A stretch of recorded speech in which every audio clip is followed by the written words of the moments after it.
Hello! Welcome to my Pixel stream. Waiting to see when it catches up on my phone. I want to make sure everything's working. Yeah, my name is Kenjamin, and I'm gonna be making some tasty pixels for y'all today. What is happening with... Oh no, am I not... Oh, there we go. Oh jeez. Okay, my phone wasn't up to speed, so please excuse me. Yeah, okay. I always check on my phone. Hello, Stephanie. Audio sounds great. Thank you. I finagled the position of the mic a little bit, so I felt I felt kind of like I sounded a little boxed in last time, but yeah, I'm pretty pleased with how it's sounding too. But yeah, so let's make some fun little pixels. I figured right off the bat, maybe I'd start with a good little gelatinous cube. Like I'm a fan. I like gelatinous cubes. Let's add some actual little the grid so I can see right proper. You know, one of my favorite bits about gelatinous cubes, I always love when they're portrayed with a little skull inside of it. For some reason, I think that's just the ding-dang and cutest for this horrible monster that will, you know, dissolve you.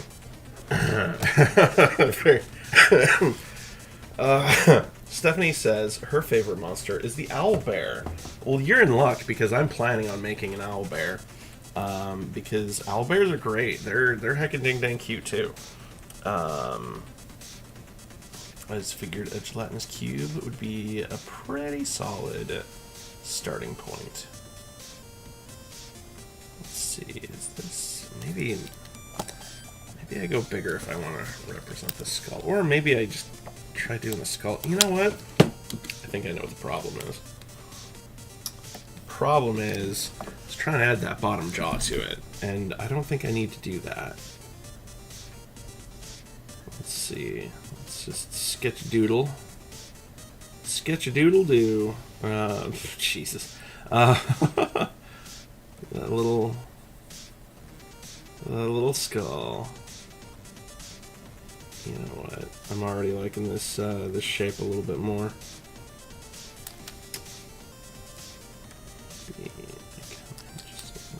Yeah. Okay, I'm liking that. This is already feeling pretty good. Okay, yes to owlbears. They're not gonna be the first one I do. I feel like I'd be doing, like, you know, dessert first. Although I guess, would a gelatinous cube count as like a jello mold? Or is that a no? Freaking jello molds, am I right?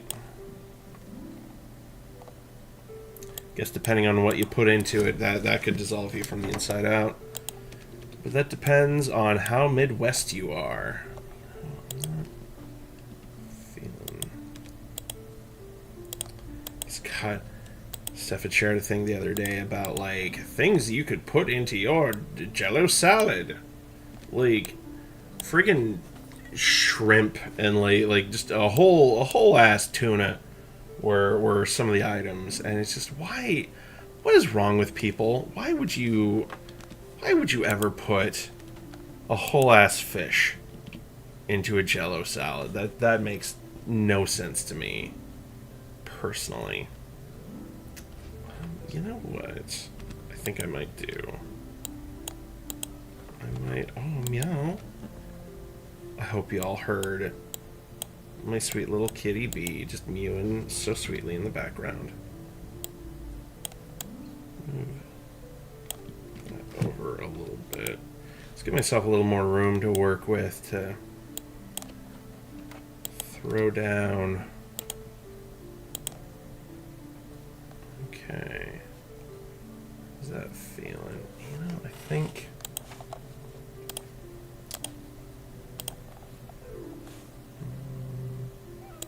Meow. Oh, she usually comes and asks for a hug at this point. Meow. I'm doing a little live show, sweetheart. Yeah, I will give you some love. Because kitty love breaks are very important, y'all. Just, make sure if you're making your own art, be sure to stand and stretch every hour or so. Drink lots of water. Hydrate, do not dehydrate. And you know what? If you got a kitty who wants to get some love, get some kitty love. It's very important. Okay.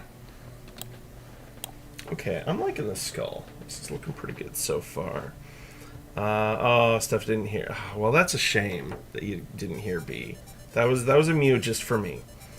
I was just looking at other D&D monsters today and learned about slads. Think the orcs from the Rankin Bass Hobbit movie. All right. Oh, dang, those are always so gnarly. I always feel like the orcs, just the way they look. Gosh, what was the frog dude's name in Thundercats? Because Rankin Bass, not only did they make that gnarly animated Hobbit, they made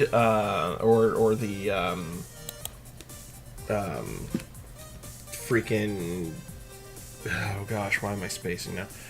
The Rudolph the Red-Nosed Reindeer, like all the 70s claymation stuff that we all grew up on.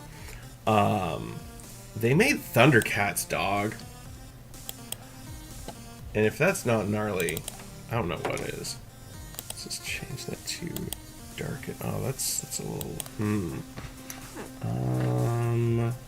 screen? Maybe? Color dodge. That's Oh, geez. Different modes are always fun. Hue, there we go. That works. I guess I could have just kept it on top of the skull. I wanted to alter the skull just a little bit to TBH, so it would look a little green, but I guess if it's set to like hue, it's not gonna matter, so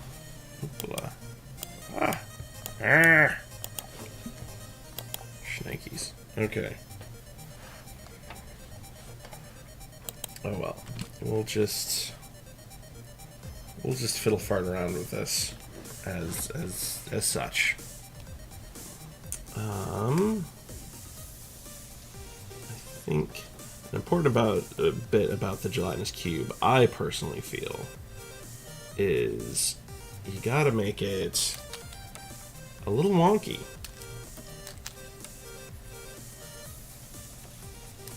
So not only is it a cube, it's gelatinous. So how are you supposed to read gelatinous?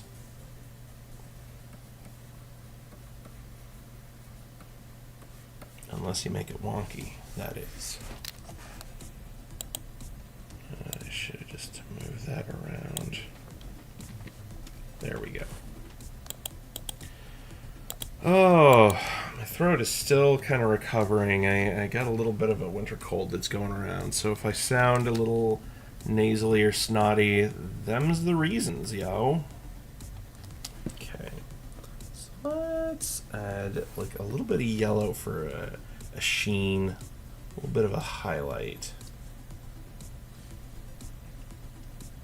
Okay. Really sell it, you know. And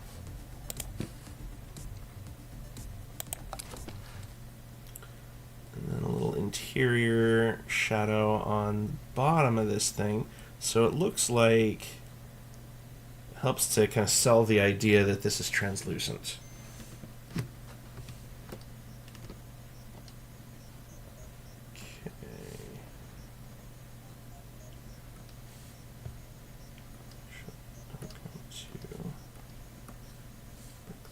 Just a little bit. Okay, kind of imply that line. Actually, I'm really liking how this is looking. I mean, gelatinous cubes are pretty simple to begin with. Should check out the slad and see what I mean when you can. Oh, I hadn't finished my thought, did I? Rank and Best, they did Thundercats. So the orcs, they always felt the frog dude. I can't remember his name. The frog dude from Thundercats looked like an orc from the Rankin Bass Hobbit as well. It's always interesting to me. Oh, slads, they're like big frogmen. Yeah, like I was just saying, like the frog mutant guy from Thundercats. Oh, his name started with an S too. I don't remember. Everybody had very obvious names for the villains, like Jackal and Monkey Man and Vulture. The mutants were very obvious, but the Frogman, he had his own name. You know, while I'm googling this guy, let's look him up. Thundercats frog mutant. What was his name? Oh, that's not Lizard Man. That wasn't his name. Tract? No, that was...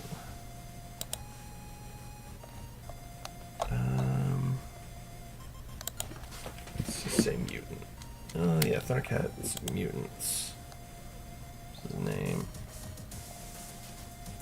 Jeez. Yeah, that's great pixel art. You know, just stare at my gelatinous cube while I look up, while I Google stuff.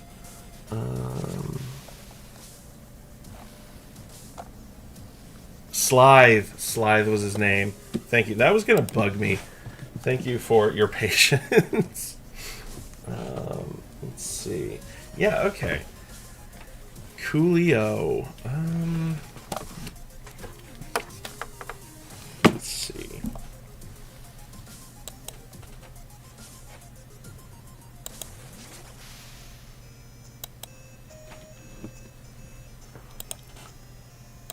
Let's soften these up just a smidge. Yeah, okay, cool. I'm really digging that. That looks really rad. Really, really rad. Maybe soften. Oh, that's quite. Yeah, okay. Gonna do just a touch of anti-aliasing. Anti-aliasing helps make it look a little softer. You're doing pixels. That might be too soft. Yeah, okay, I can dig that. It may not necessarily read when you're zoomed out, but it kind of helps trick the eye into thinking it's a little smoother.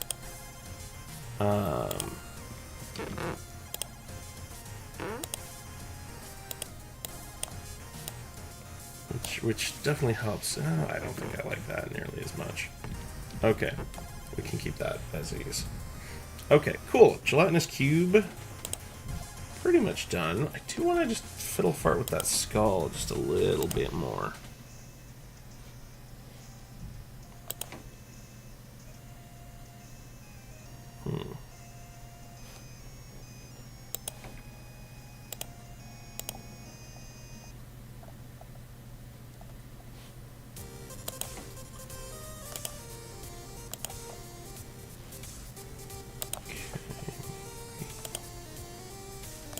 Yeah, okay.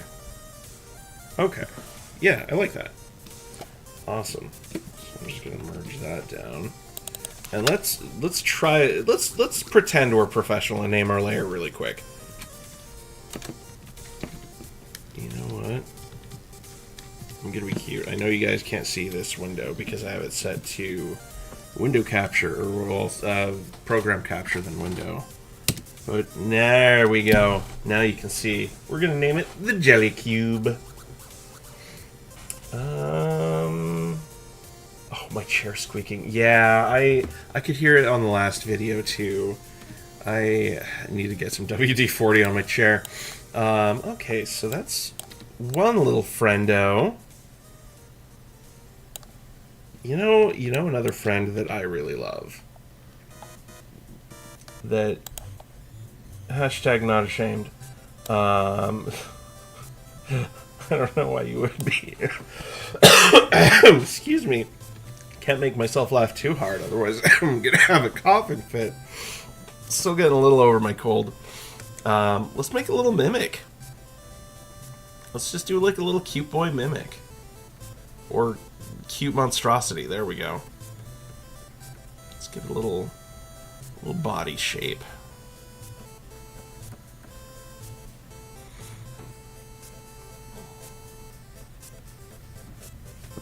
Okay. Alright, let's sketch that. Ah! I forgot contiguous was turned off. Ugh, I swear. For so long as I live, I will always have that issue remembering whether or not I have contiguous turned on or off. Okay. Let's just...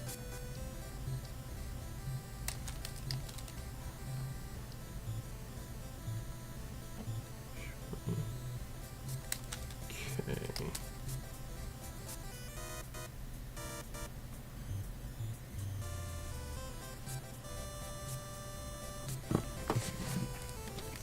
Okie dokie. Okie dokie. Let's just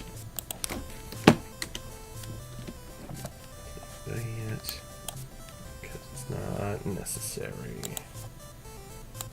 Okay, and now I'm going to turn contiguous off because I'm a glutton for punishment.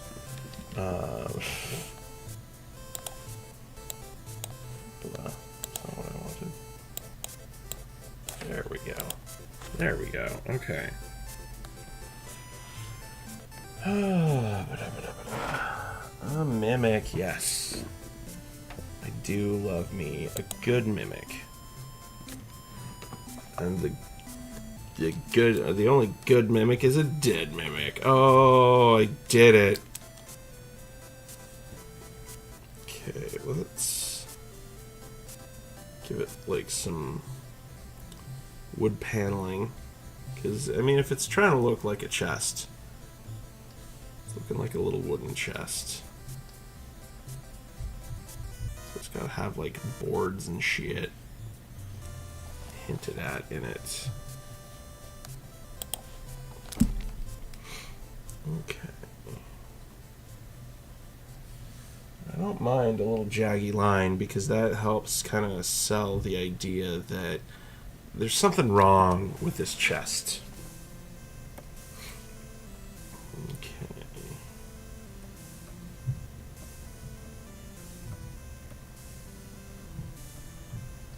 It look like it's got those little metal kind of bindings that like chests and barrels get to help beef up their structural integrity.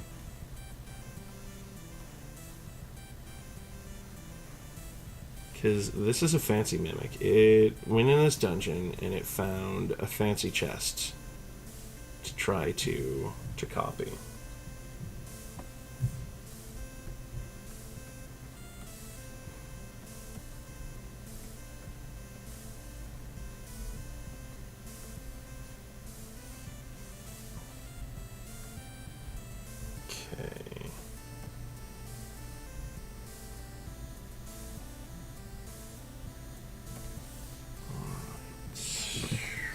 Okay. Yeah. Okay. You know what? Okay. I think I changed my mind on this bit. It's more, a lot of like with pixel art, it's just more about like feeling it out.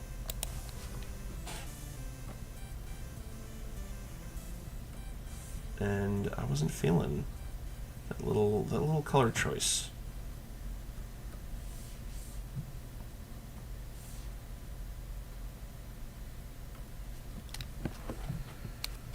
All right. Let's turn contiguous on. Hey, I did it. Let's give it some nasty yellow teeth. Like, this mimic needs to brush, quite frankly. Because them teeth ain't looking great.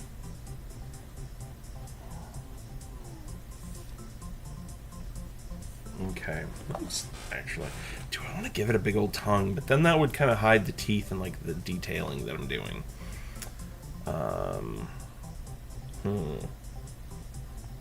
That's looking fun though. I like how that's looking. Anyway.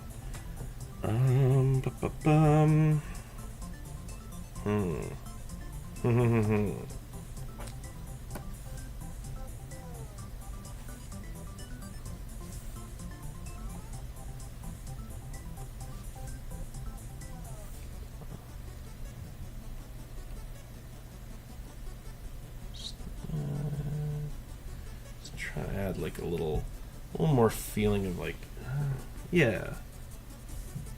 I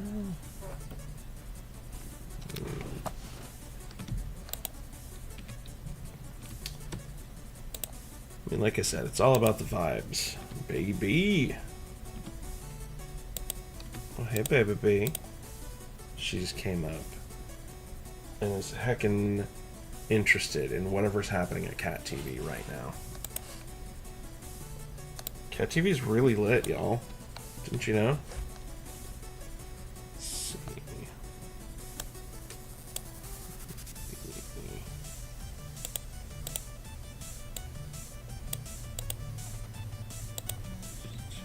Can make the mouth have a little dimensionality to it. Maybe I do more across the top and back. Let's zoom out.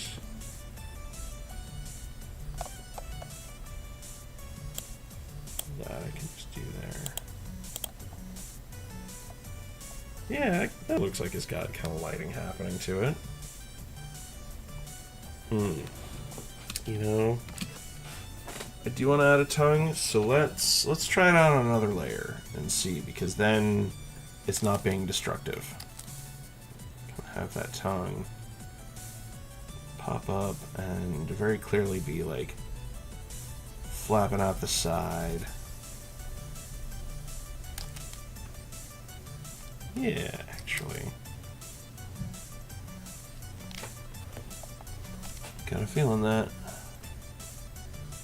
Let's let it a little more. Okay, cool. So let's give it just a little more dimension.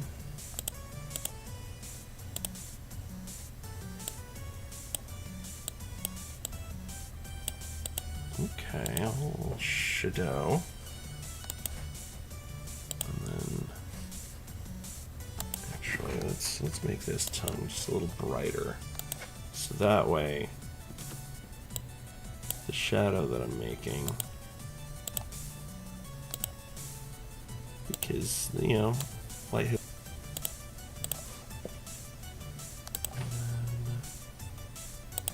A little more pink while it's outside. Yeah, that's definitely the right call. Yeah, boy. Maybe this is a little too dark now.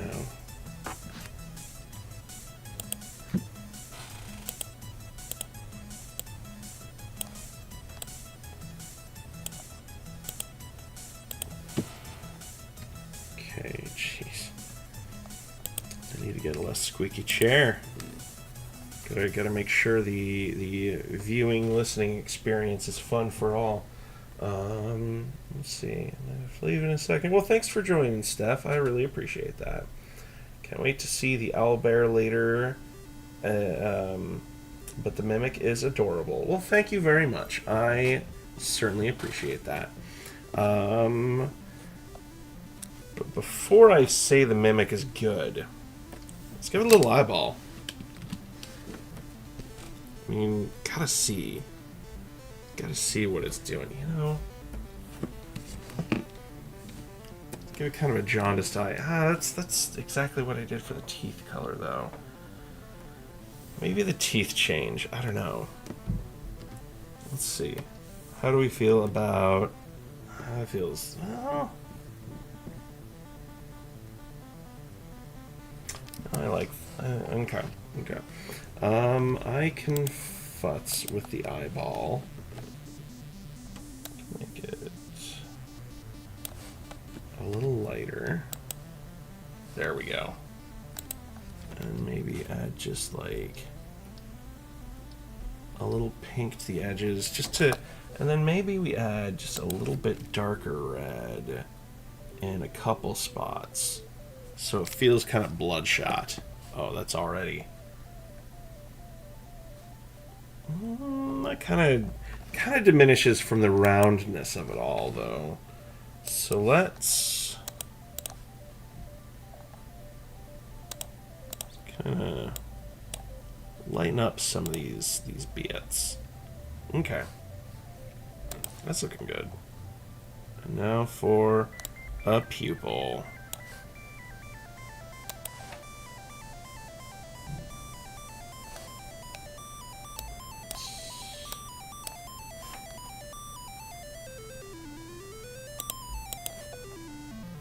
Doesn't really have much contrast though, because the rest of the eye is so light. There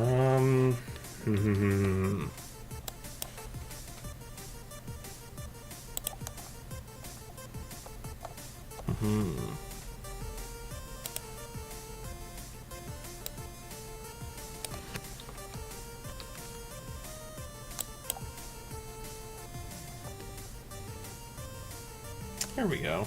Okay, I'm kind of feeling that.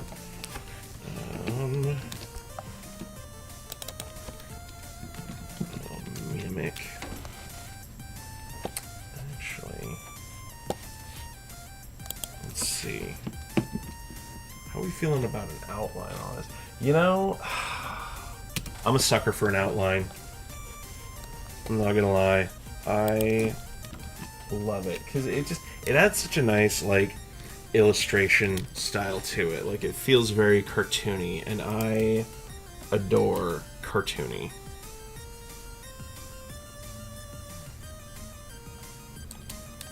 And then I always like to remove the outline across the bottom of the sprite as well, because then it kind of looks like the object is touching the ground then. When you've got it, the outline removed on the bottom, it kind of adds kind of that level of dimensionality to it. Like, it still keeps that cartoony look, but it's still very dimensional. Oh my gosh, these are looking great. I love it. Excuse me while I hydrate with a little throat coat tea. Hydration station is important. There we go. Still keep an eye on a chat, so hey, you know what, if you are here, feel free to say hi, or if you just want to lurk, that's okay too. Gosh, I'm really happy with how these are looking.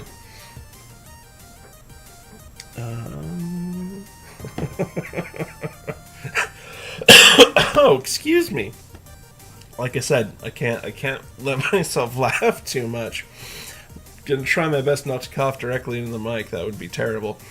Oh gosh, it sucks because I absolutely love making art, and Steph will attest. I mean, she had to go, unfortunately, but if she were here, she would absolutely agree with me 100%, and tell y'all that I'm 100% right in saying this, that I get to what we call the giggly stage when I'm making art, and I will laugh and just really enjoy the process of making art. It's so good. I ding dang love making art, y'all. Yeah. Let's set. Okay, so who do we make next? Do we make that owlbear that I've been promising? You know, maybe I save the owlbear for last, because heck yeah, owlbears. You know, keep you on the edge of your seats. You know, yeah, you know, I think, you know what every good dungeon needs? Dungeon needs some sort of like boss enemy, kind of big bad, if you will. So let's sketch out. Well, do I want to make that kind of boss guy? Of course, how can he be the boss if I'm not even willing to do the owlbear just yet? I mean, what the heck, man? Owlbear gonna fuck you up with just how ding dang cute they is, and horrifying. Maybe I move this guy over. I've got all this space. I don't need him to be right next to my other adorable little sprites. Like, holy crap. I'm really proud of those. I am super duper proud of those. Okay.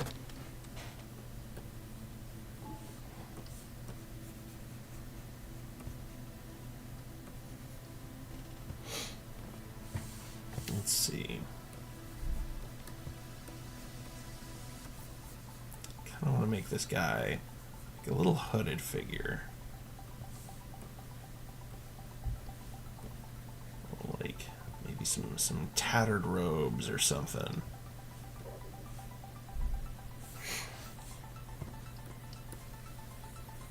Okay. Let's just kind of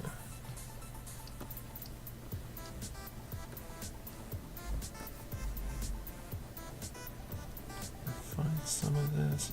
What? Actually, because, well, I guess I can let the cat out of the bag.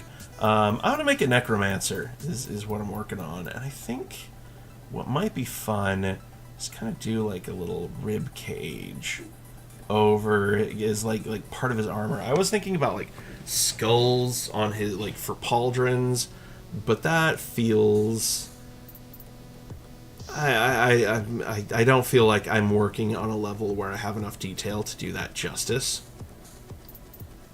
I mean, I could definitely imply it, which is the whole point of pixel art. It's a minimalist kind of art style, so you definitely have to imply a lot with it.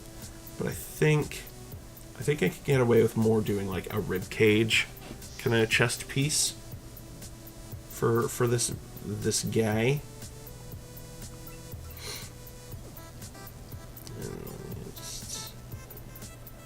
And I think that I can get away with that. And then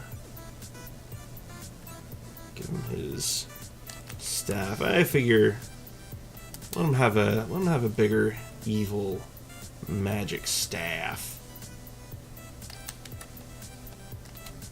And then erase it. Because why not? Erase your art. Drawfee told me to do it. Erase my art. But that's more about iteration, which is the whole point of pixel art, is that we iterate.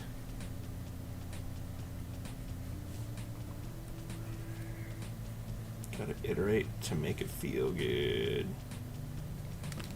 Okay.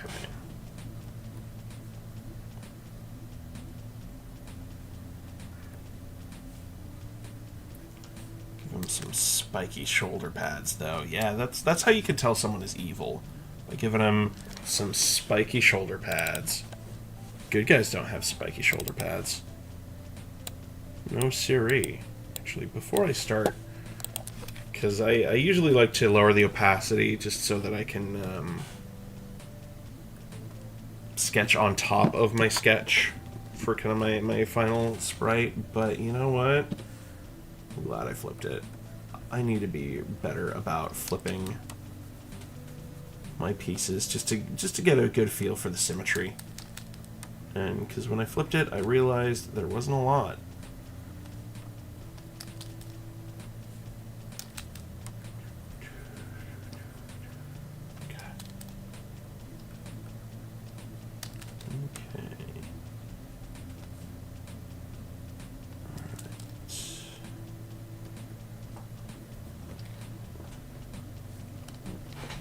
Okay, let's flip that buddy back. Yeah, okay. I'm feeling that. I am feeling it. Oh, you know, I wonder though. Okay. What do y'all think of some horns? Really just sell that this is the bad guy. He's got horns coming through his hood.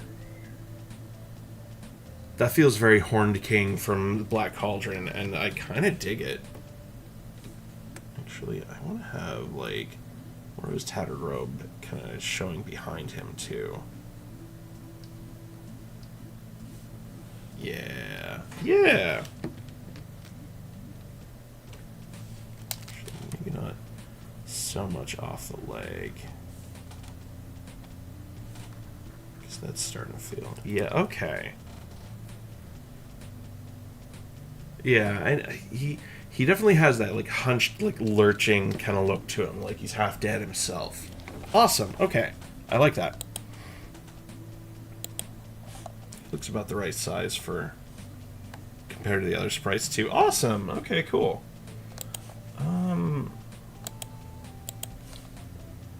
Let's see.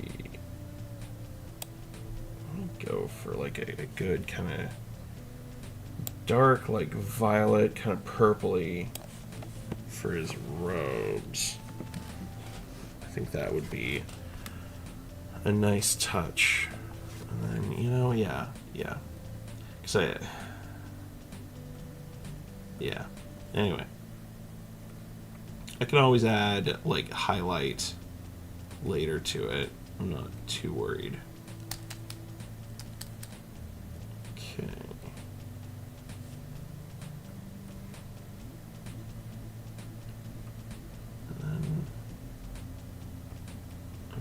Yeah. Okay. I'm just overthinking it now, which is something I never ever do. Me? Overthink something? I would never ruminate on something to an unhealthy degree, because that's my neurodivergent trait. I say that, but that's exactly what I do. Because that's my neurodivergent trait. Ooh, actually. What I do? Let's gonna borrow some color from that skull, but... Yeah. Stay consistent in my color palette choices. Nothing wrong with that. Nothing at all.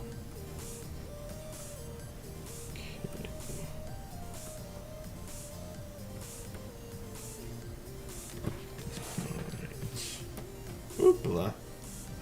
Oh no. I just realized I'm sketching on the digging wrong layer. Oh no. I'm on the wrong layer. Well, that's actually a pretty easy fix.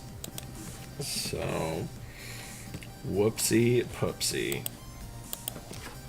Okay, so I'm just gonna delete.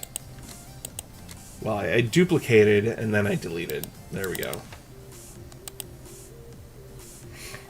Okay. Jeez. Way to go, me.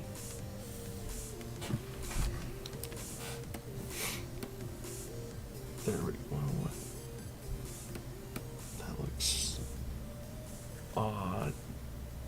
Oh, shnikes. Okay. Let's... Jeez. Okay. Okay.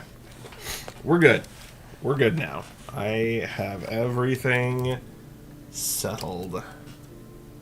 Woo! Okay. Then the riblets are connected to the sternum.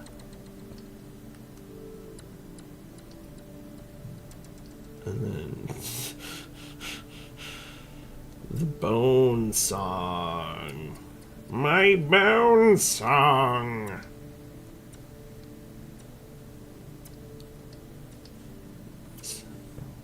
Can't do the Skeletor impression too much. I will owe Skeletor royalties.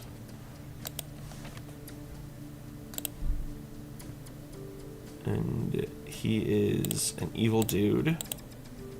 And you know, he'll come for it all. It's not like, oh no, yeah, it's cool. You're just doing like a pop culture reference. I totally get it. No, Skeletor's like, no, you owe me royalties for you impersonating me. Identity theft is a crime.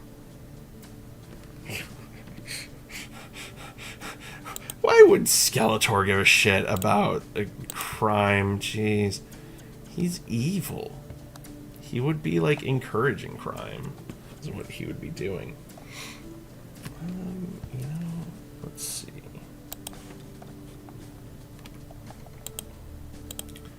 Creating this vision in my head of like good guy Skeletor. Actually, I do kind of love that concept. Not gonna lie, good guy Skeletor seems pretty funny to me. Let's make these a little darker on some of these spots to imply a separation in the bone. Like, it's not all just one big bony piece. Because that's not what ribs are. Ribs are multiple pieces. Oh god, ribs do sound tasty right now though. Food sounds tasty. I should probably eat a thing, is what I'm getting at. Oh good, I still have more throat coat. That is some good tea. If you've never had throat coat tea, it is like Egyptian licorice and honey. Oh my god, it's so good. It's so dang good.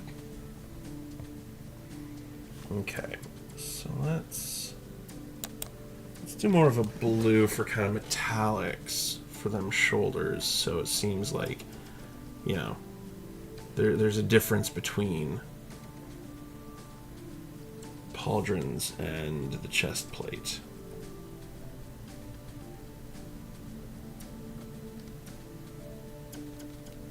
Okay.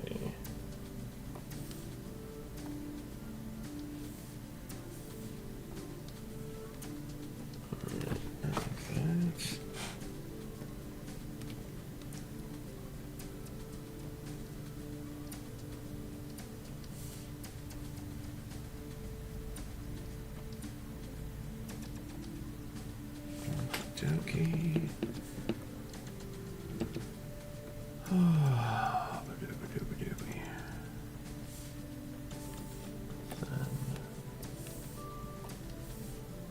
Just a nice little shiny shine on the tips of the pauldrons.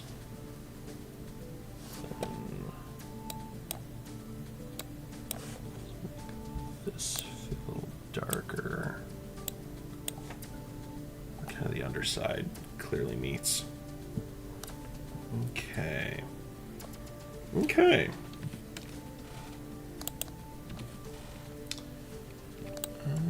You know what?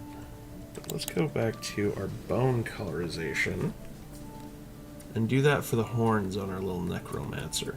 You know, maybe I should just instead of doing horns, what if I did kitty ears? Turn him into a necromancer. That is not the first time I've used that joke, and I love using that joke, quite frankly. I actually did an illustration piece a number of years ago of a necromancer that was a kitty who was raising other little skeletal kitties. They weren't really skeletal kitties, they were just kitties that had like skeleton patterns on that, painted on them, is kind of how I drew it. Which was cute. It was cute as heck.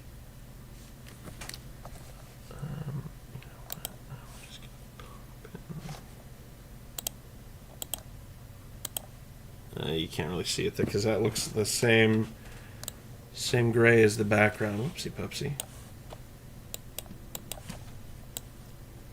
Move that over so it's a little more noticeable. I just learned recently how to change the background colors on this too. It's, like, I don't normally do that because it's, why bother? I'm just going to add a background myself later. But it might behoove me to start changing my backgrounds, because I usually use gray. Like, usually, like, your background, kind of invisible background, you want it to be, like, something that will look different from what you're working in a piece. So if you choose a color that you know you're never going to use, that looks pretty good for a background, because then it doesn't necessarily conflict with what you're working with in your color palette. Let's see, let's desaturate this purple a little bit. Let's still have the paint bucket tool turned on. Let's see. A little highlight. The hood maybe. Let's bring that down just a little bit. Just imply like a highlight where kind of the hood meets the shoulder. I don't know if I'm feeling that. Yeah. I think instead, just have just the faintest. I'm gonna get rid of that because I don't like how that was looking. Just like imply like, oh, I don't know. I'm rethinking my life in this moment. All my life decisions, every last one of them. Like, why did I even be cool with being born? I didn't ask for that. That's the level of thought I'm going into on this. Okay.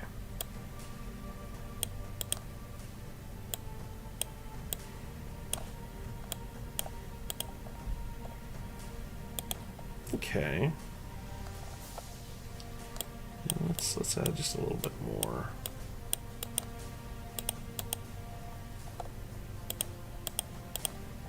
Okay. I'm feeling that. Yeah, that's feeling pretty good. Awesome. Awesome possum. So let's sketch in the tattered cloak.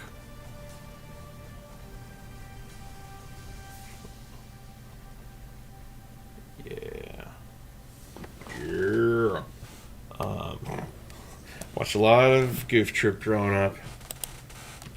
Every time I hear like a year or like something that feels like I should have it in there, I just automatically add it in my brain because, yeah,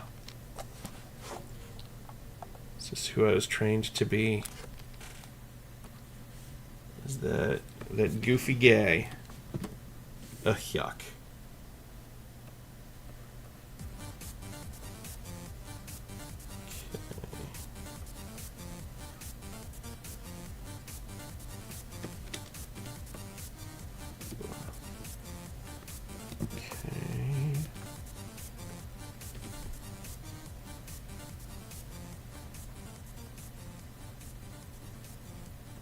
Add in some of them good shadows.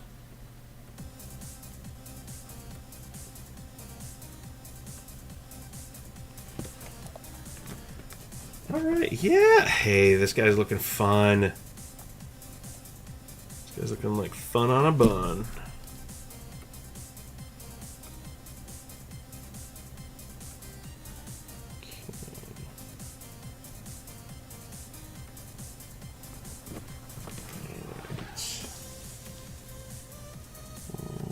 Highlight over on this arm. Not too much because I wanted to imply that it's behind him. And jeepers.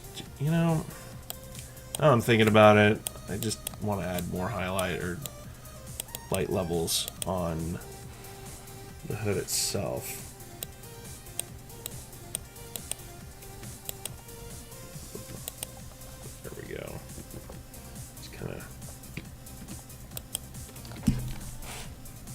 apply shadow where it needs to be. Yeah, okay. Okay. I'm feeling this a lot more. I'm glad I decided to do that.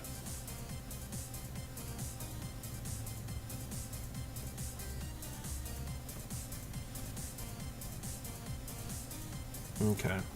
Yeah. Awesome. It's kind of feel a little darker around like the rim of the hood. That's feeling pretty good. So over here, I don't want that to be too clashy with the pauldron. Yeah. Okay. Cool. Cool. Cool. Cool. Okay. That's a pretty good necromancer to go with my little crew so far.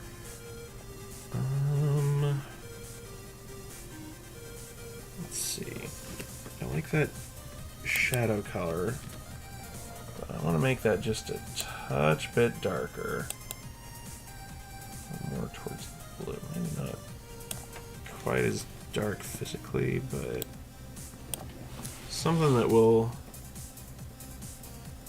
be clear for kind of like that's the back end of it. So just to really articulate that the hood is ripped and you're kind of seeing, or the robe, and you're seeing the back end of it behind too.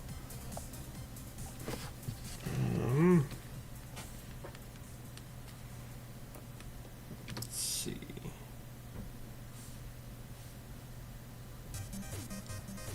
Maybe he's wearing a little bit of armor.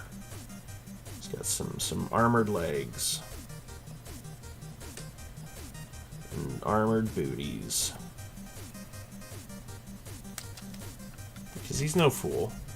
He knows adventurers are going to come into his crypt, being all like, "Hey, give me your treasure," or "Ooh, we want to thwart your plans to make zombies." But like, come on, man.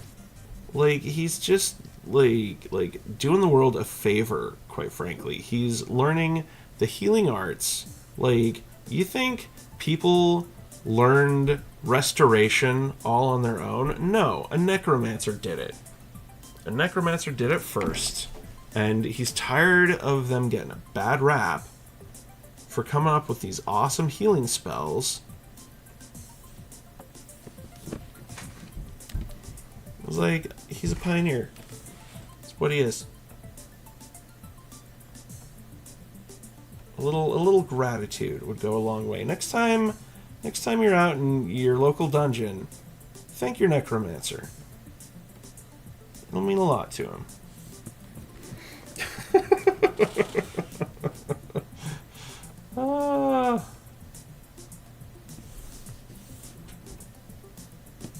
Just, don't sign any contracts.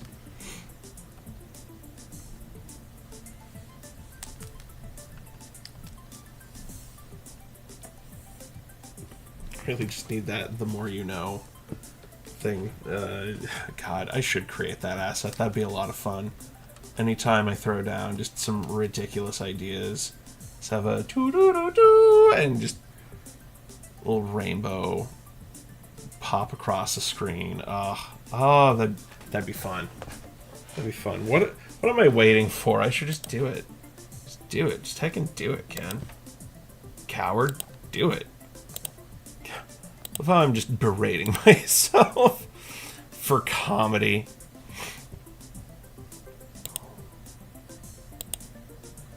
Okay.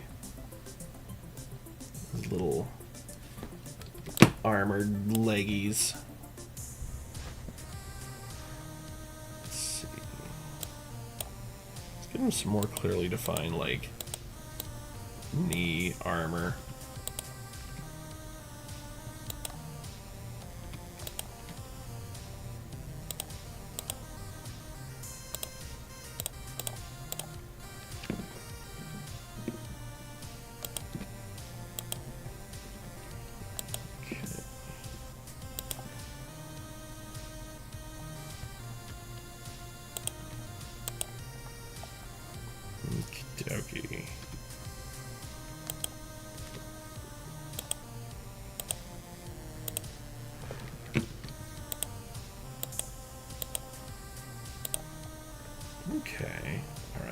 that. That little bit of... You know how I think I can solve that?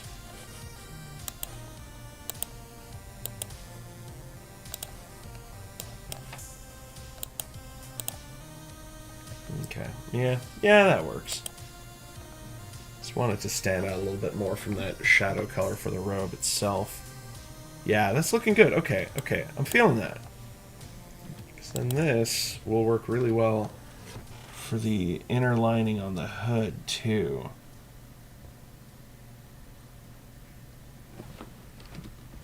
Okay, turn contiguous on. I remembered! Look at me! I'm a learning machine.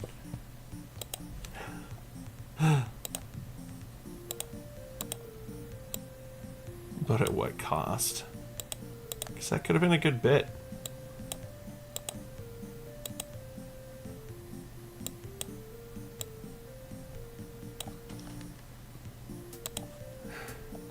Could have been it. As if that's like the last of the time I will ever use that bit. I'm totally gonna keep using it, obviously. You know, if he's gonna be an evil guy, just an evil little boy. He needs to have like red eyes. So I'm thinking like sickly green. Like he's been around his creations a little too much. Maybe he himself is becoming a zombert.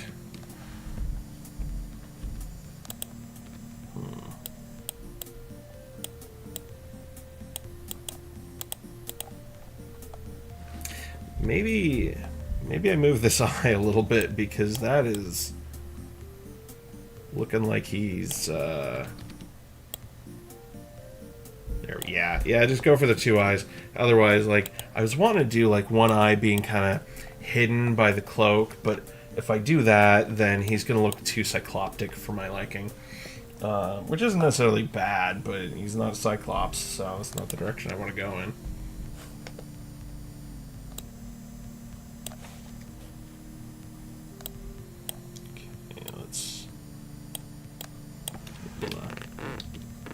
Oh no, that is exactly what I want. Okay. Never mind. Let's do some shading. Yeah! Okay. Is he looking too Invader Zim?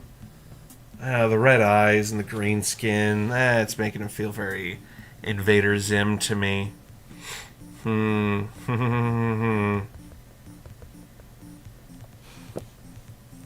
Maybe I go with my first instinct and do kind of yellowy eyes instead.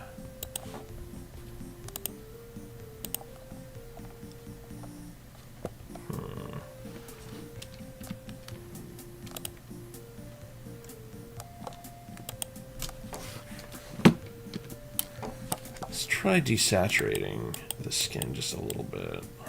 Is he looking too snaky, though? No. No. The red eyes aren't necessarily gonna... You know what might work? Instead.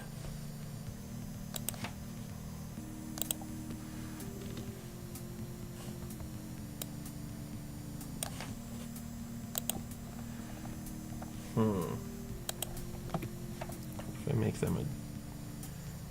I feel like that's starting to blend in too much. Let's go with this instead.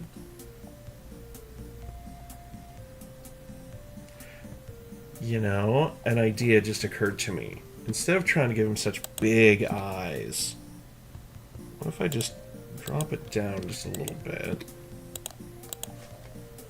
And then kind of give him like his eyes are kind of... Ooh, okay, that's looking more menacing, and I like that. Okay. Okay.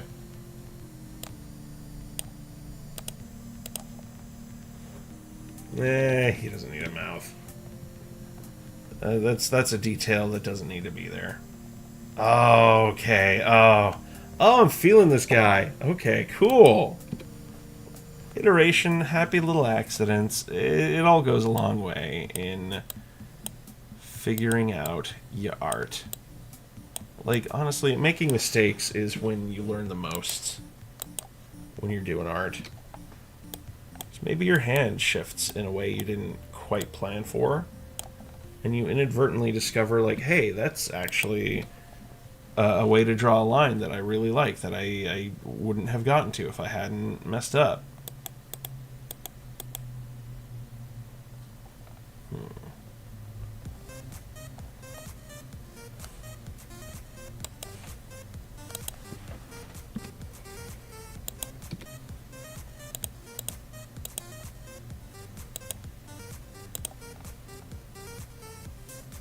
Okay.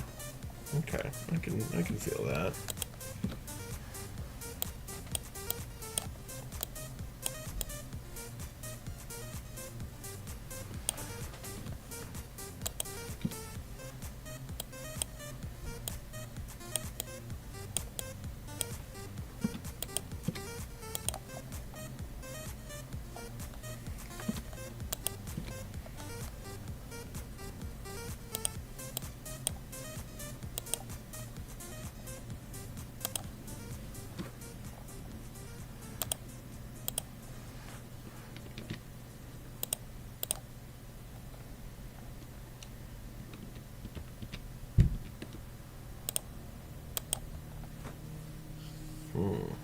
Trying to make it look like he's balled his fist in his other hand. And that's kind of like where the thumb would have been. Maybe if I do a little bit more. Okay, yeah, that's looking all right to me. Yeah. Okay. Cool. Cool. All right.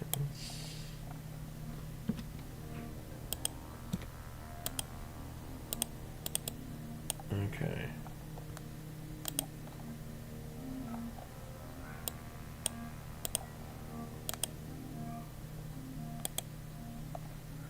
All right. Yeah. Okay. That's looking good. Okay, cool. Cool. Ah, oh, y'all, this necromancer. I'm really digging this direction. I'm just no. Actually, you can't see that. Awesome.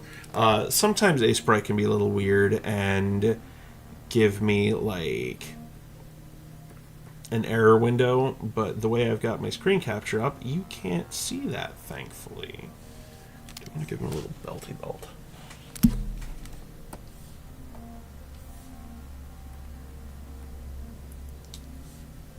Maybe a little, maybe.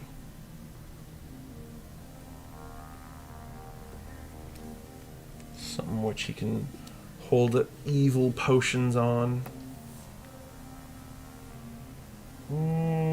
But maybe I don't do a potion off the belt because that's just more detail in this, and I don't think it needs that detail added.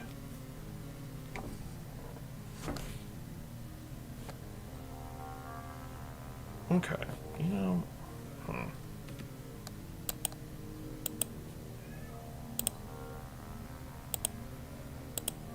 maybe he doesn't need a belt. Maybe he just needs more shadow. Yeah, I think that's what he needed, was just a little more shadow.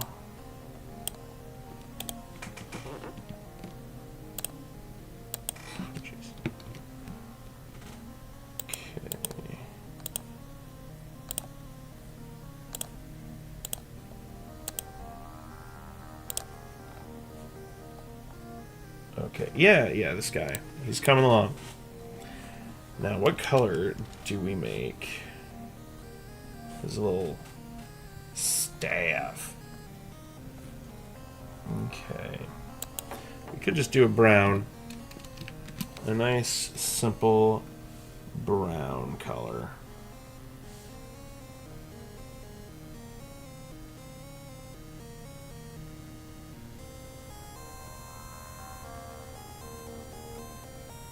Or I just sketch it in brown. And we see if there's another color that we like better.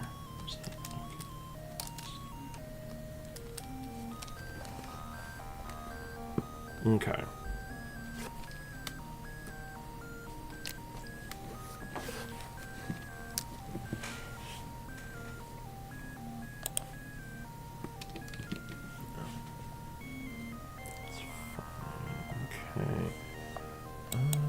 Let's try dark gray. You know what? Yeah, let's do a dark gray.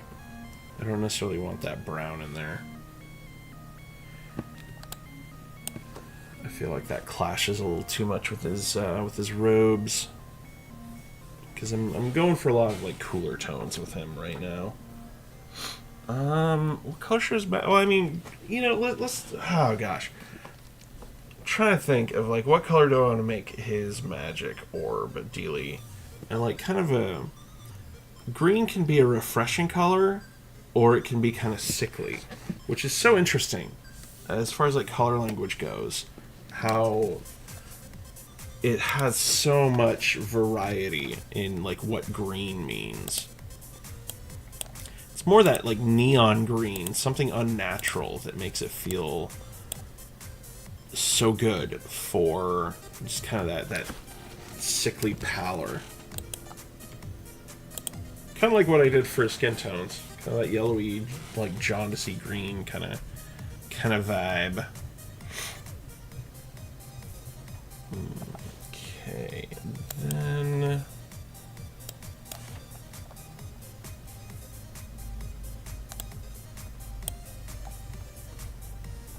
okay. Okay, I'm feeling this. Let's give this a nice little glare.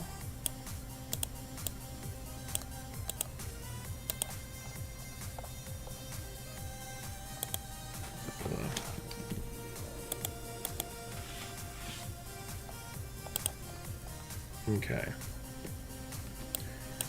Yeah, because when I outline this, I'm not necessarily going to want to do an outline on the staff. That'll make it look really big and bulky. And I don't necessarily want to give an outline on his, like, evil jewel energy thing, like, in the black anyway, because I feel like that will kind of take away from what we're doing. So I'm just going to outline this buddy by hand rather than using the outline tool, because that feels excessive.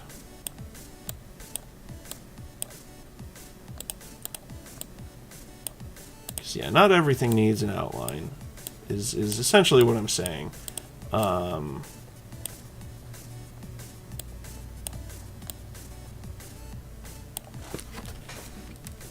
It's all about vibe, man.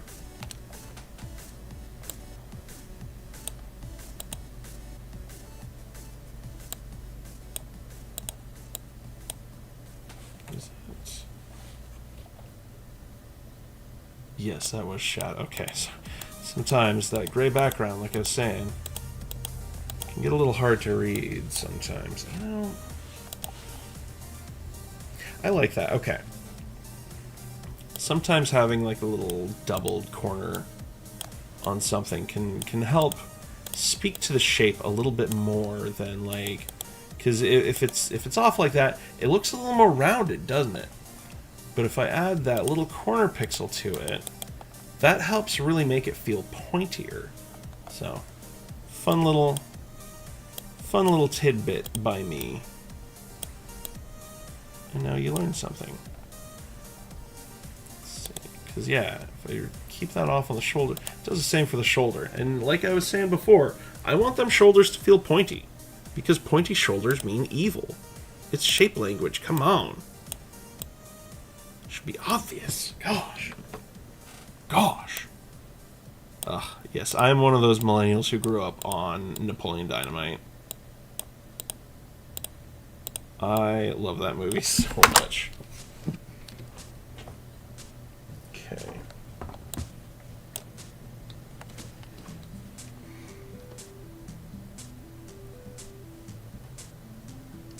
Hoopla. Oh, the heat turned on. Alright. It's a little chilly. IMHO. Oh, gosh. Y'all! That necromancer, I'm really happy with him. Let's delete that sketch layer. Necromancer.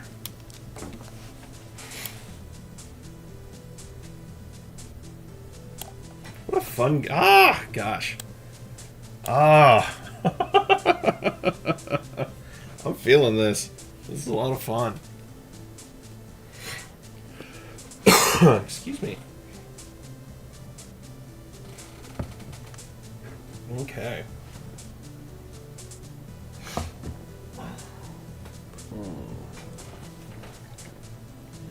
Check something right quick. Okay. Cool. Alright. Cool! Oh my gosh, I really like the necromancer. Is there any other little fiddly bits that I want? You know what? I think I do want to add just a little more shading on the back of that ribcage armor.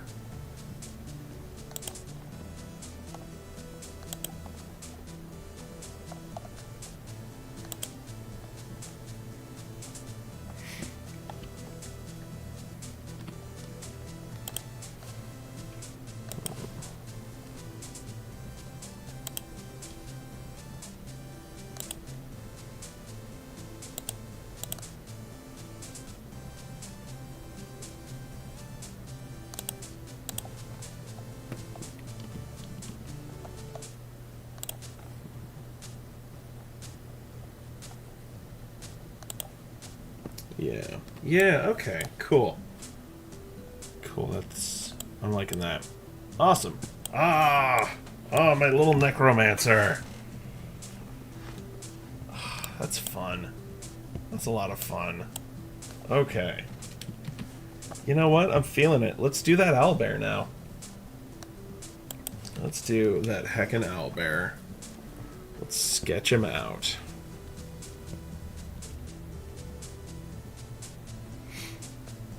Okay. Let's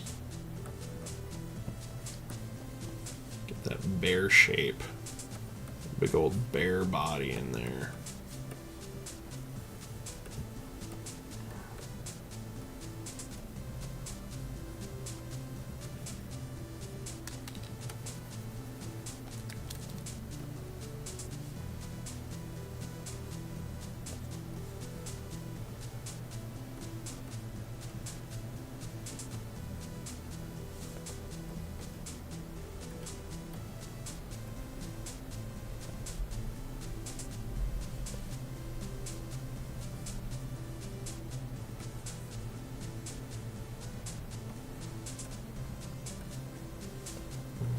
Dokey.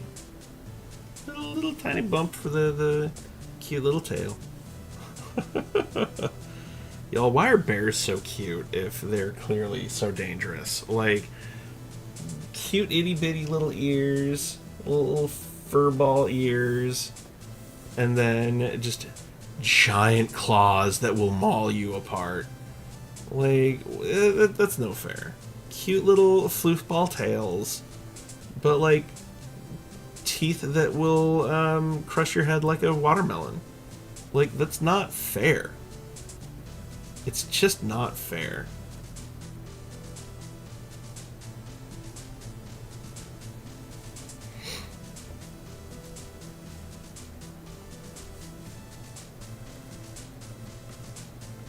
And like, do you see them like tumble around? It's so dang cute.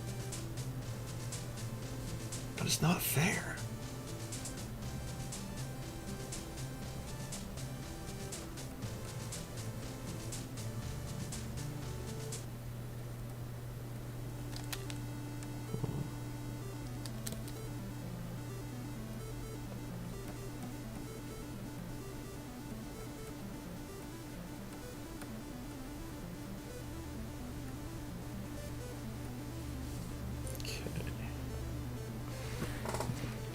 I think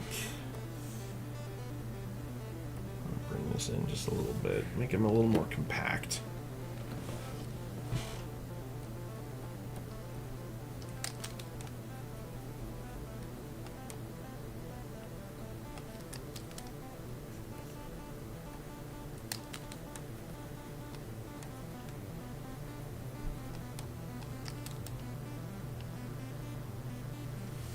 Okay. Yeah. Yeah. I'm feeling that.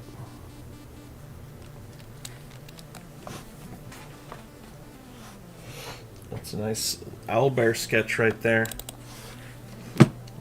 Let's name it sketch for that. So I'm in the headspace that I'm not going to draw on that layer.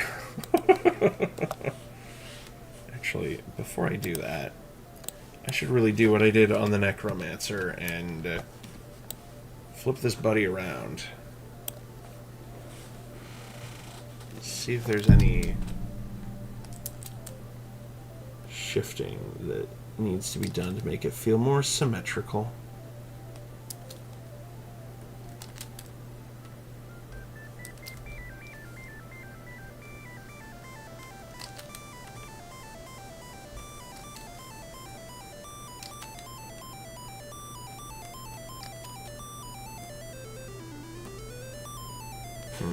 Is that maybe that head's too high up? Maybe that's what my issue is. So I'm going to duplicate that sketch so I can kind of compare the two. One where I leave the head up and one where I bring it down.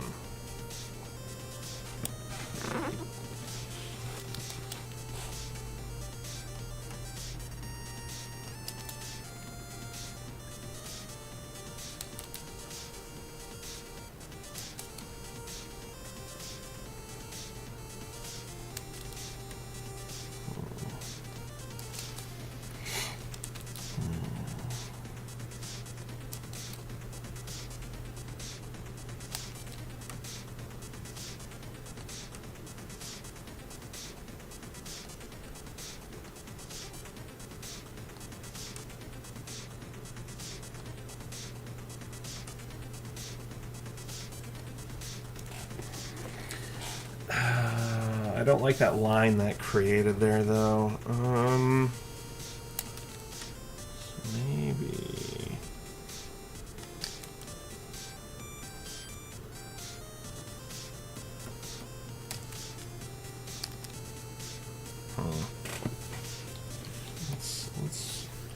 Oh, we can turn off those layers really quick. I don't necessarily need them all to be there.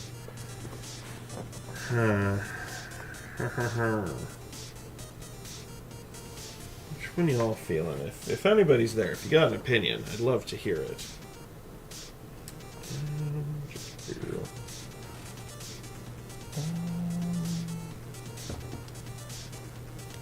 I don't know, because it's the line this creates over here now.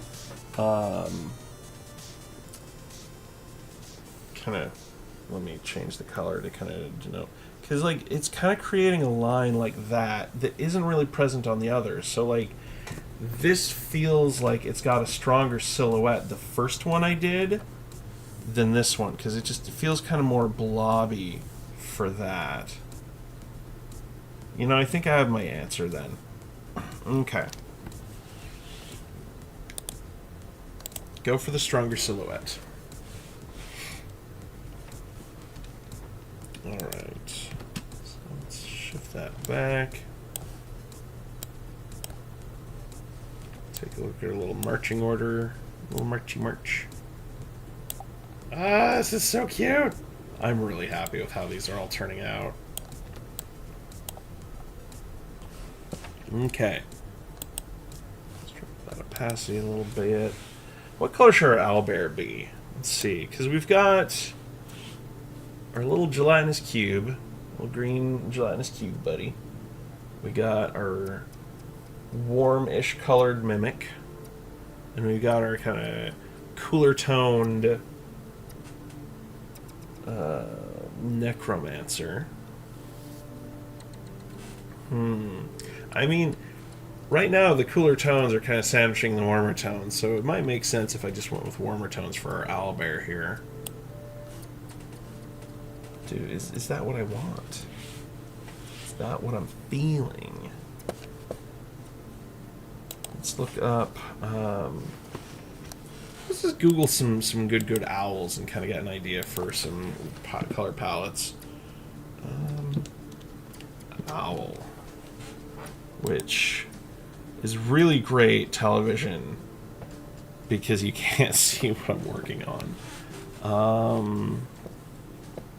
I mean, I've kind of got like a great horned owl look to it with the head, and those are like horned owls are usually more on like the brownish side anyway. So maybe I'll feel it out.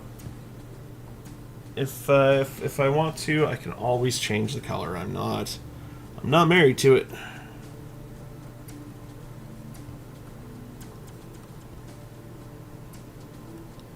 Not at all.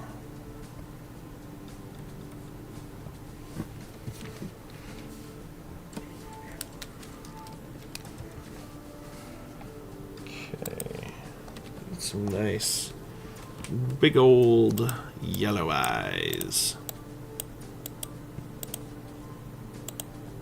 It look like Archimedes from Sword in the Stone. God, that would be an amazing bit if Archimedes, like Merlin, turned him into an owlbear. I would love that. I would love that so much.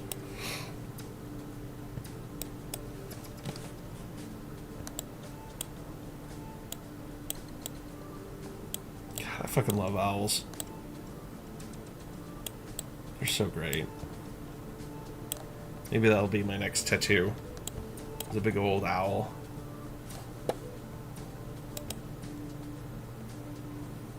Okay.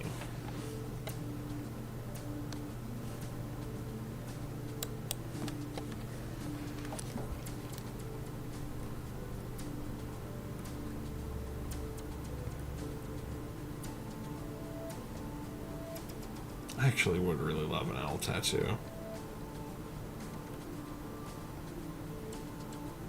Right now, I am working on a cool sleeve that's like got waves, like very like ukiyo inspired waves. Okay, you know what? I'm gonna bring this eye down a little bit. Yeah, because that gives the head kind of bit of a like inquisitive quirk, or like, oh, you done fucked up, boy, kind of quirk. Oh, I like that. That gives it some character. Cool. Just a little bit. Okay. Yeah. I'm feeling that. A little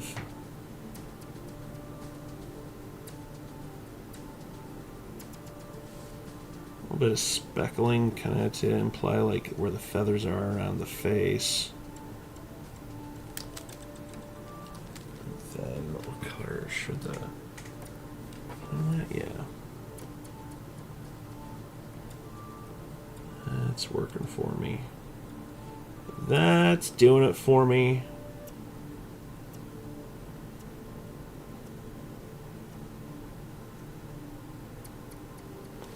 Nathan Explosion would say that's doable. You know, maybe like the sore throat is great. Just for that alone is doing a much better Nathan Explosion impression. So I love me a good Metalocalypse.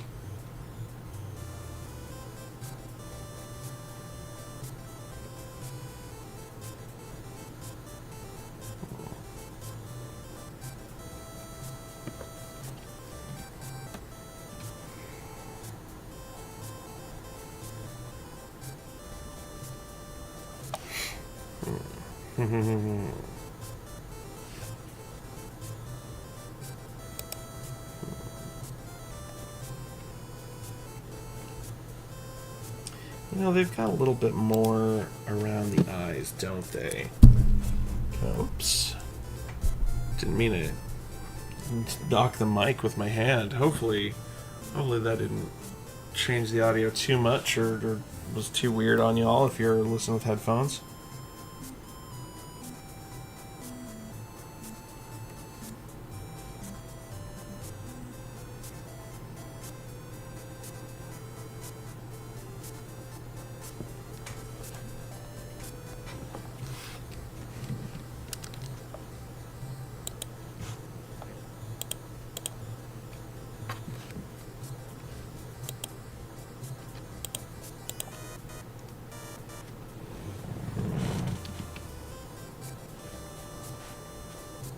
Yeah, I'm feeling that. I like that. It's a nice touch.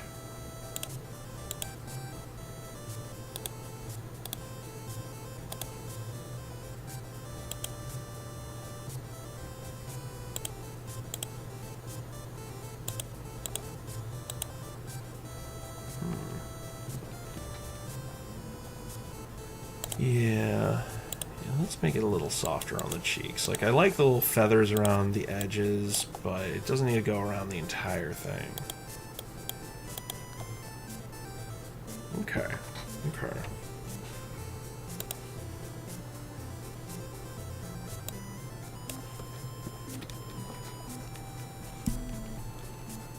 Let's add just a little highlight onto them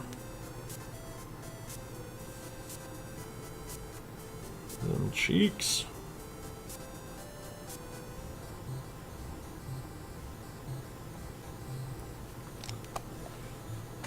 Okay.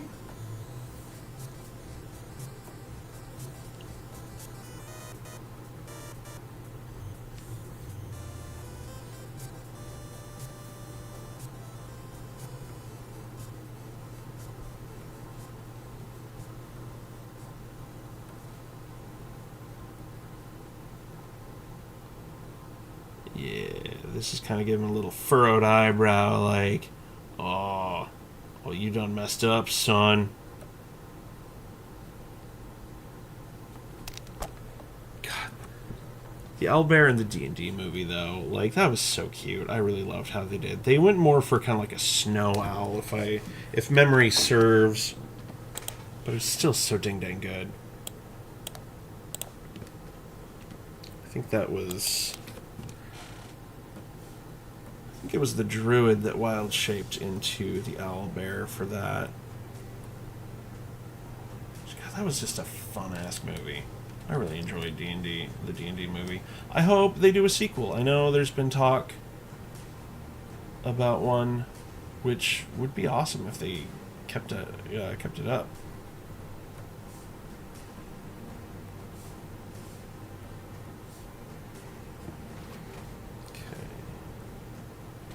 I have to be super duper perfect because I want it to be like kind of messy feathers.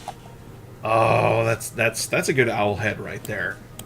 Just right out the gate. That's a good owl head. Okay.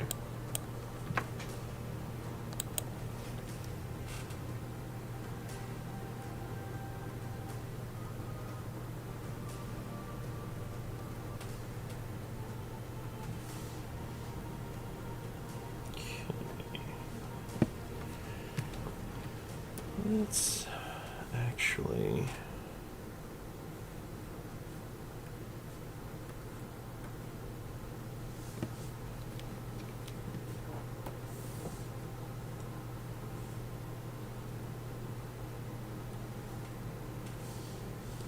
get a little more allowance for... kind of shading and highlights and everything. Realizing now how detailed the feathering is going to have to be for how I'm making this. I am rethinking these life choices.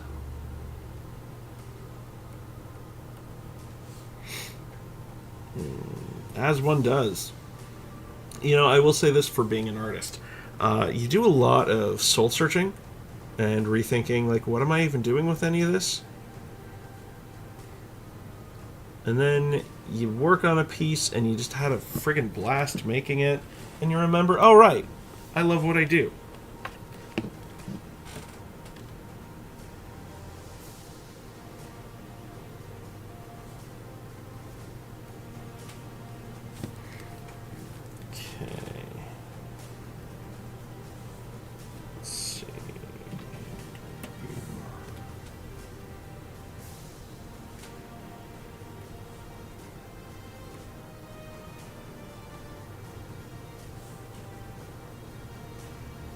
Some kind of speckling pattern in the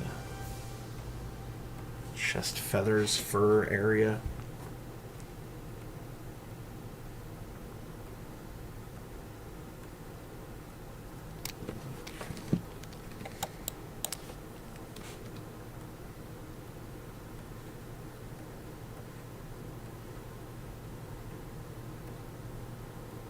Okay, so the little arm feathers here that I'm making, because gotta help denote that it's still an owl.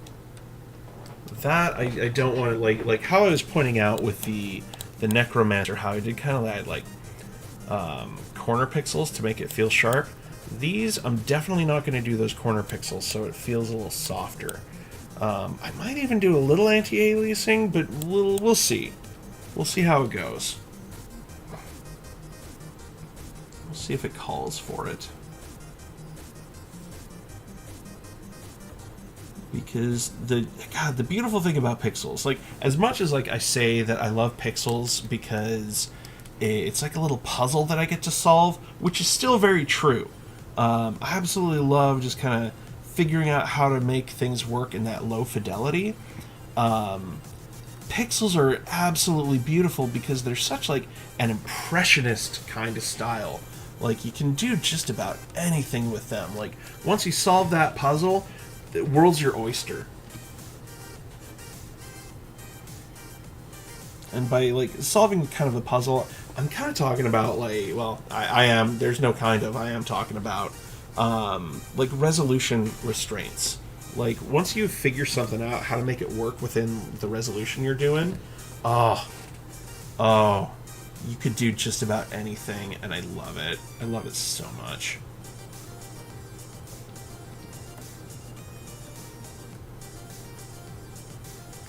Art really allows you to do just about anything. If you can imagine it, you can do it. There is my sappy pep talk for y'all right now.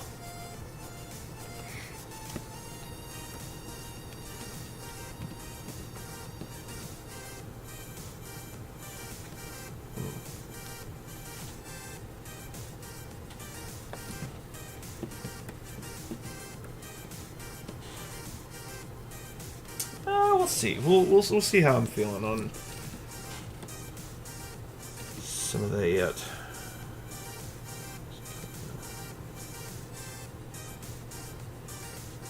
feathers.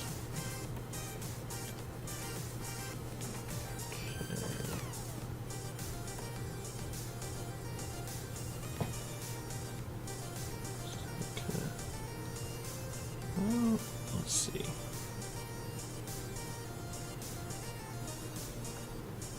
Get that curved look for some of these feathers. I should really zoom out and see how I'm liking that.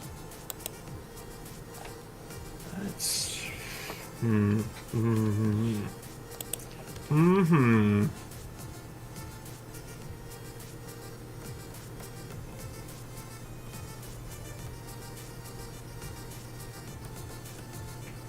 It's an important thing that I haven't necessarily been focusing on this particular sprite. Is just zooming in and out to kind of see how it reads. So those arm feathers, I need to adjust those because when zoomed out, it's a little hard to tell.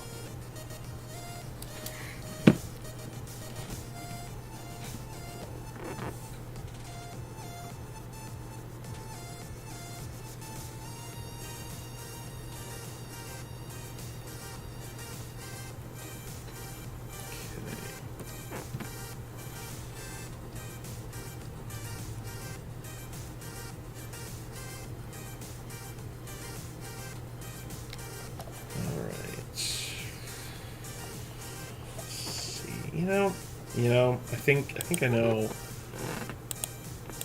where I'm going wrong on that. Because the tips need to be dark. Tips of the feathers are always a darker part to it. Yeah, okay. Okay, I'm feeling this now. This is coming together. I thought I had that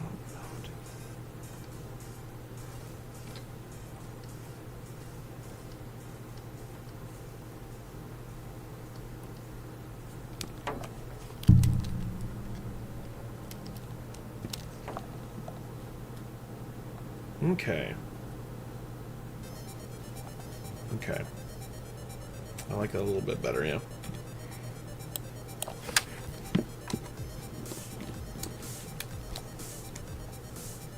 Yeah, a lot of it too is just kind of sneaking up on it. Just kind of figure it out as you go. Like, build up to it, man.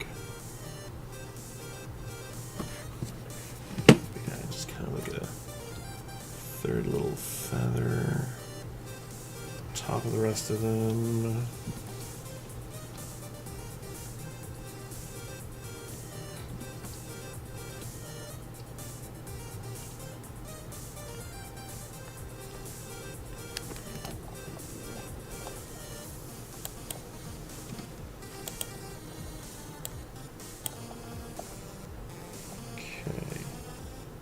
I don't like that third feather after all. Undo!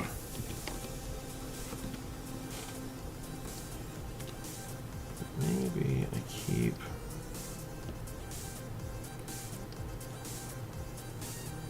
all the outline there. Yeah, okay, yeah, I'm feeling that.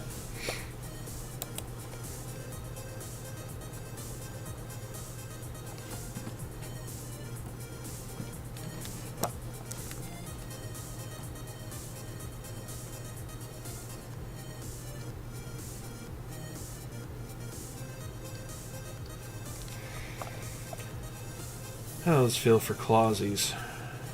Clawsies.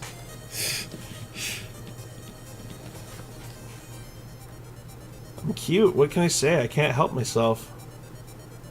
I'm ding dang cute, y'all.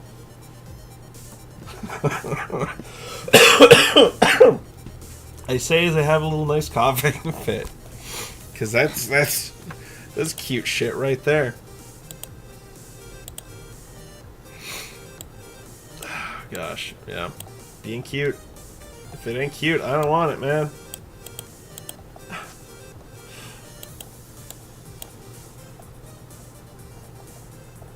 Let's see.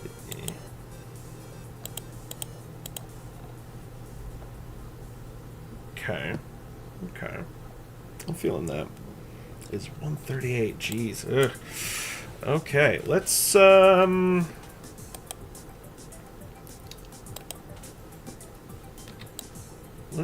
Let's speed this process up just a little bit for the other arm.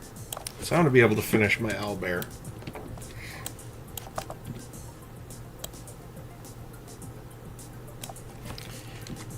Because I still have to work today.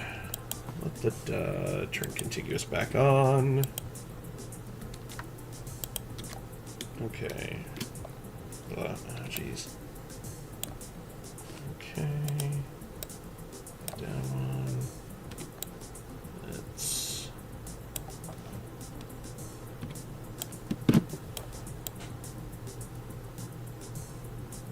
that up a little bit.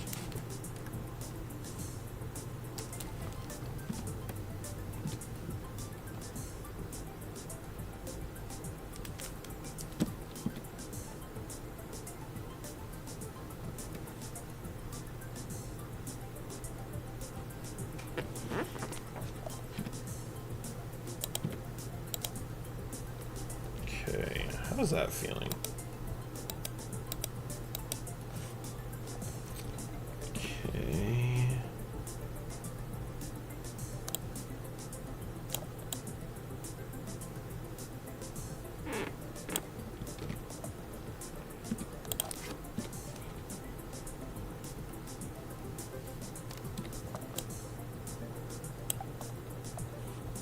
That's feeling good. Yeah, never be afraid to use a shortcut sometimes. Granted, if it hadn't worked, then I would have learned something. I would have learned that shortcut didn't work. And, God, to be, like, real, like just kind of art philosophy time for y'all now. Like, sometimes it's good to make an attempt with doing a shortcut, because then you learn there are no shortcuts. But in those attempts, you can kind of figure out like some technique, like I was saying, with like being able to allow yourself to make a mistake.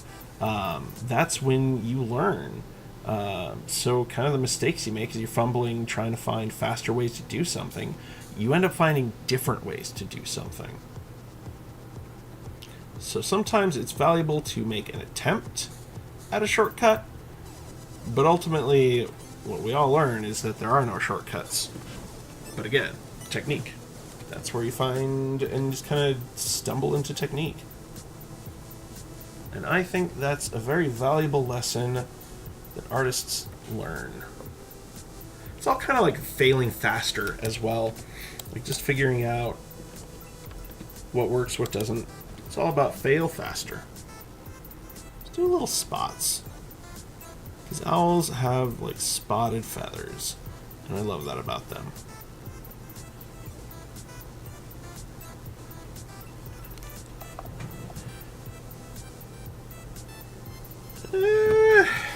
Maybe I'm not loving that for this owlbear here, though. Okay.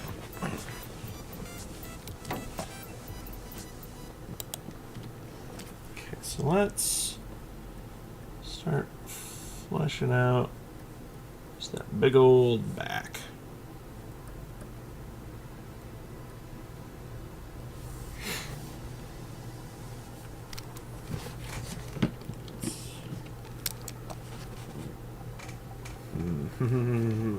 Okay, so I've got some decision making to do, because since a lot of the color scheme here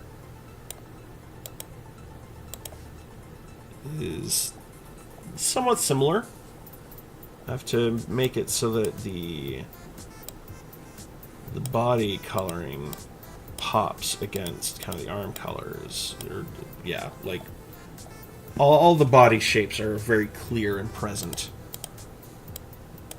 So let's just put some of this down as kind of like a placeholder, if you will.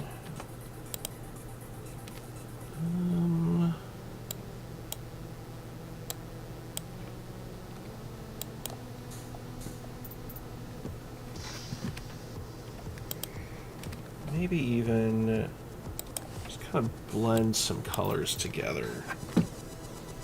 Drop that alpha channel and draw on top of each other to get that nice little blend, a little blendy blend, which ultimately makes it softer, which is great because fur and feathers are soft. So that helps kind of build the texture that I want.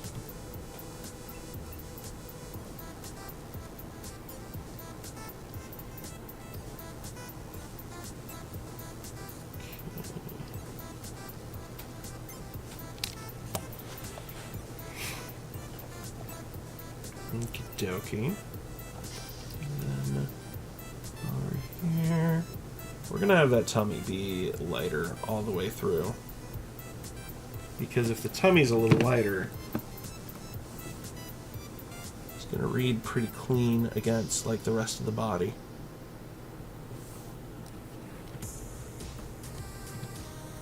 Which is good times. It's all about contrast. Like that's another thing I will definitely say for pixel art, is that it definitely helped me with my color theory a lot more. Like I mean, any artist worth their salt realizes that they have like room for improvement. But I will say I am proud of the progress that I have made, because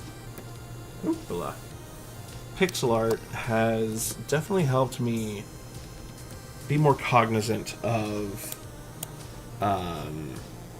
contrast and my values and color theory. So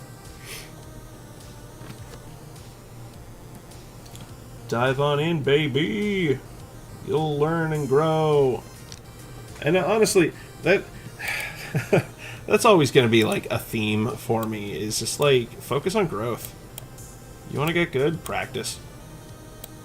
It's possible. Art is a skill. It's not like some ability that is like bestowed upon you before you're born. Like, no, it's a skill. Everybody works at it. Sure, some people more adept at kind of shapes and understanding how kind of those things talk to each other, but that's just a starting point. That's not like an ending point. And like people who are more adept, like they get outpaced pretty quick, I've found, by those who are willing to put in the work and like practice.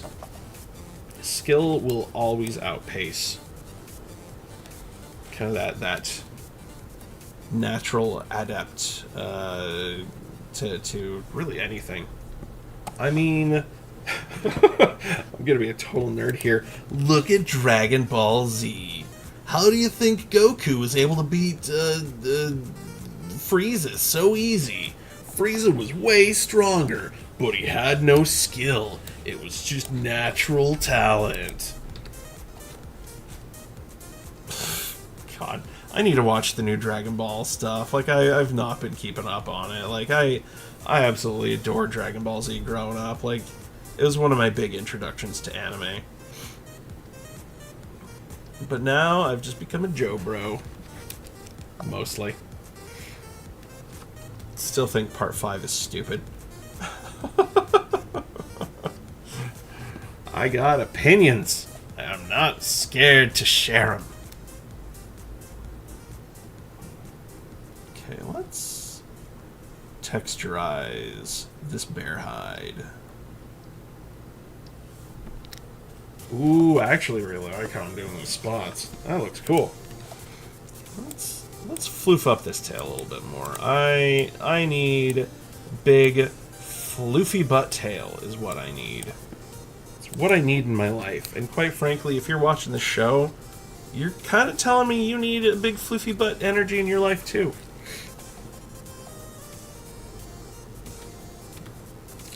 Ooh, okay, I say that, but what if I made a different choice? Let's duplicate this and see what happens if I make a different choice. Alright, let's remove floofy butt. What if we do tail feathers instead? What if we give him floofy tail feather butt?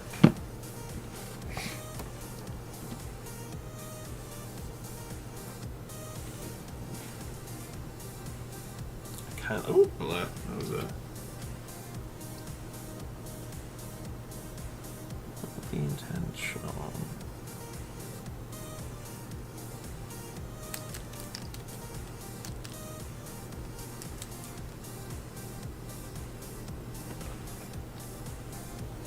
Okay.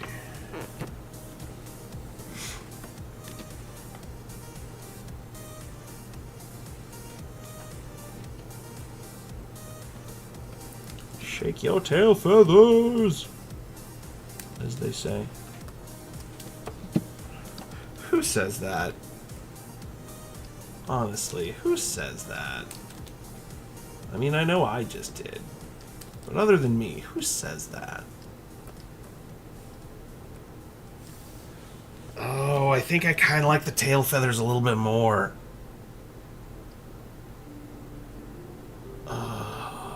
What have I done to myself? Done something wonderful is what I've done.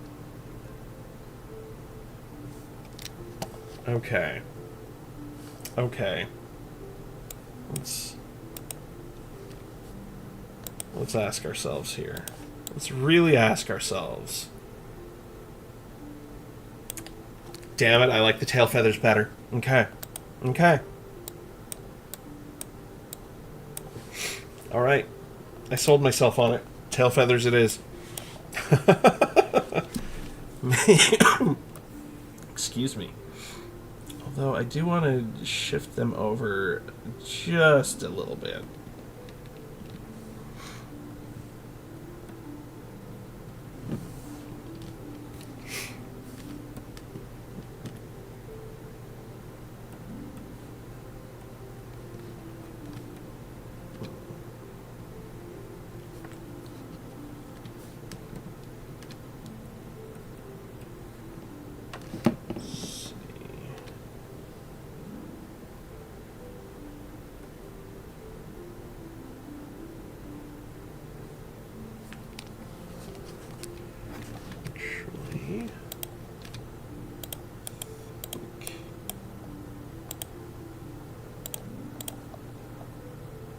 Oh my gosh. Okay, yeah, I really like that. I really like the tail feathers.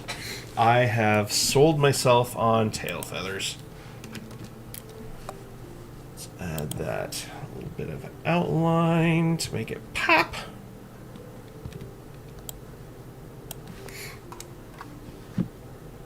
Okay, remove that bottom pixel. Ah! Oh, y'all! Okay.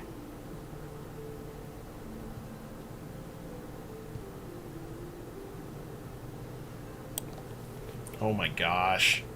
Okay, you know, okay, I just realized something. Needs a little shiny shine in his eyes. Do they shiny shine? I'm pretty sure they have a little shiny shine. They do, okay.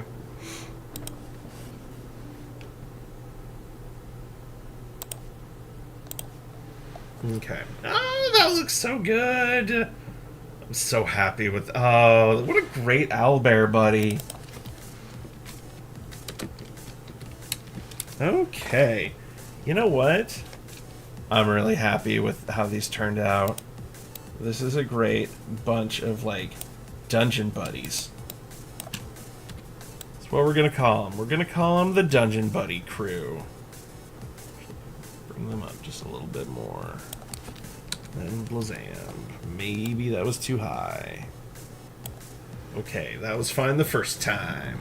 Oh my goodness, y'all. I'm gonna call him. I'm gonna name it Dungeon Buddies. There we go. You can see across the top now. It is officially titled Dungeon Buddies. Oh, I'm really happy with how these all turned out. Thank you so much to everyone who joined me today. It has been a blast making these pixel sprites for you. I'm just tickled pink over how well these all turned out. But yeah, thank you so much for joining me. I am Kenjamin. Kenjamin Art on Instagram, Threads, and Blue Sky. If you have any ideas for things you'd love to see me to pixelate, leave a comment. Let me know. I also do another stream show I call Jam and Jabber, Saturday nights, 8 p.m. to 10 p.m. Pacific Standard Time. That's more of an illustration-based show. I have a passion for both pixels and illustrations. But yeah, feel free to join me. It is a blast every time. Let me know who your favorite pixel buddy, dungeon buddy was today. Or just what your favorite D&D monster is. If you want to see more great D&D sprites, check out one of my social medias. I've been doing kind of party members right now. But I might be doing a few more monsters. Maybe some monsters that I didn't show here today. But yeah, check me out. Hit me up. It's a party on all my social medias. And I will catch you in the next one.